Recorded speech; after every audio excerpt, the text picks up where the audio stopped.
IEC 216 Literacy and Language Video 4L. Grandmother and I by Helen Buckley, illustrated by Jane Ormanrod. Grandmother and I are sitting in the big chair rocking. We rock back and forth, and Grandmother hums little tunes, and her shoes make a soft sound on the floor. Other people have laps too.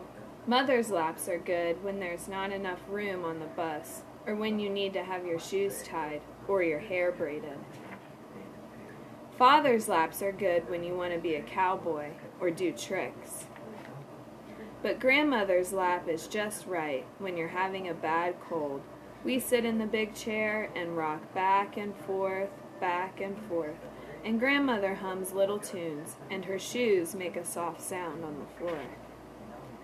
Brothers and sisters let you ride on their backs, but when they read out loud to you, they want you to sit beside them.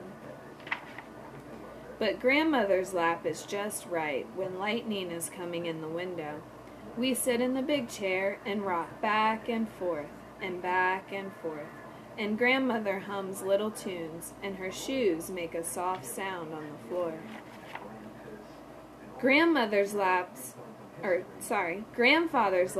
good after you've been for a walk, or when you want to count the cars going by. But Grandmother's lap is just right when the cat's been gone for 2 days and you don't want to do anything but sit in the big chair and rock back and forth, while Grandmother hums little tunes and her shoes make a soft sound on the floor.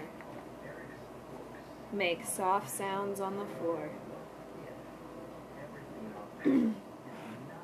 So I think that children should be introduced to elderly people because I think that elderly people serve as role models to children, that it gives them someone to talk to other than their mom, their dad, their brother or sister, somebody else different for them to connect with. It helps fill a void for a child if they've lost a grandma or a grandpa. It gives them someone new to connect with. It also gives them a chance to learn and hear stories about the past. And I believe that children meeting elderly people helps benefit the elderly as well, because maybe their family doesn't visit as much or as often as they would like, or maybe they don't have a family and they need that connection with somebody. It also gives elderly people a chance to learn about new technology and how to use things.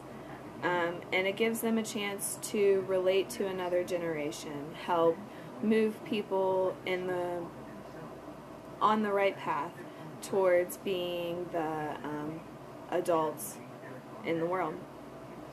I also think that when children are with elderly people, that giving them activities or things to do with them is a plus, whether it's cooking, gardening, or even just, as in the story I read, sitting and giving that child somebody that they can talk to, that will sit there and listen and be attentive, especially if moms and dads can't do that.